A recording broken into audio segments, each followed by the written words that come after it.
Petroleum product derive किए जाते हैं। रिसाइक्लिंग जो है तो उसे हम वैल्यूएबल रिसोर्सेज है वो रिकवर कर सकते हैं जिसको हम बाद में रीयूज़ भी कर सकते हैं। बहुत सारी एजुकेशनल इंस्टीट्यूट में या रिसर्च इंस्टीट्यूट में एनालिसिस करने के लिए भी हम सेपरेट करते हैं सब्सटेंसेस। फॉर एग्जांपल क्रोमैटोग्राफी जो है, तो क्रोमैटोग्राफी में हम आइडेंटिफाई कर सकते हैं, मेजर कर सकते हैं डिफरेंट कंपोनेंट जिससे वो मिक्सचर बना है। तो इंडस्ट्रियल प्रोसेसेस जो है, तो इसमें भी इंडस्ट्रियल प्रोसेसेस में जो भी रिएक्टेंट है या प्रोडक्ट है, तो उनको अगर सेपरेट आउट करेंगे तो reaction can be done better, और जो भी प्रोडक्ट को अगर सेपरेट करते हैं, देन रिएक्शन यानी कि प्रोडक्ट को ही डिराइव करने के लिए इंडस्ट्रियल प्रोसेस की जाती है। तो फर्स्ट हमारा टेक्निक है सेपरेटिंग मिक्सचर हैंड पिकिंग। तो हैंड पिकिंग में मैन्युअली जो भी हमें आँखों को दिखता है, तो वो सब्सटेंसेस हम सेपरेट आउट करते हैं। तो hand picking is the simplest method of separation substances. This method is used only when unwanted material in small quantity. Moreover, shape, size and color of the unwanted material is different than that of useful material.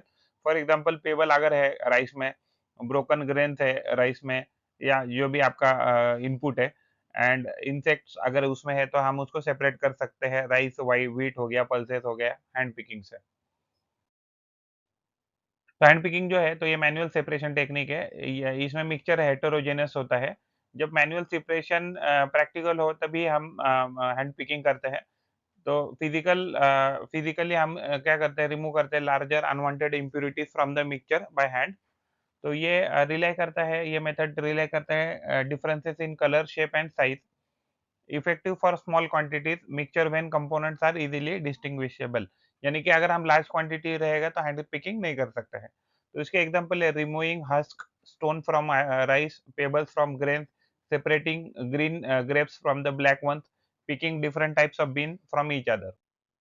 दूसरा हमारा technique है sieving. तो sieving में क्या करते हैं, हम ये सीवर यूज़ करते हैं, ये सीव है और सीवर को यूज़ करके हम फ़िल्टर आउट करते हैं, अलग-अलग जो पार्टिकल साइज़ है उसका। तो अलग-अलग पार्टिकल साइज़ को सेपरेट करने के लिए हम सीविंग यूज़ करते हैं। तो सीविंग जो है तो इसमें इंस्ट्रूमेंट सीव यूज़ किया जाता है या मेश यूज़ किया जाता है to separate particle of different sizes. Sieve क्या करता है, तो सीव का शेप या साइज़ ऐसा रहता है जिसकी वजह से ये allows smaller particle to pass through it and pass through the sieve hole while the retaining the larger particle on the top.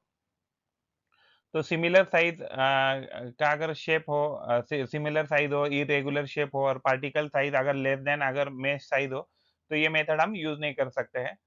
तो अगर मान लीजिए फाइन स्टिकी मटेरियल है, तो इसकी वजह से भी सीविंग का एफिशिएंसी कम हो सकता है। तो ये प्रोसेस जो है जनरली जो सीविंग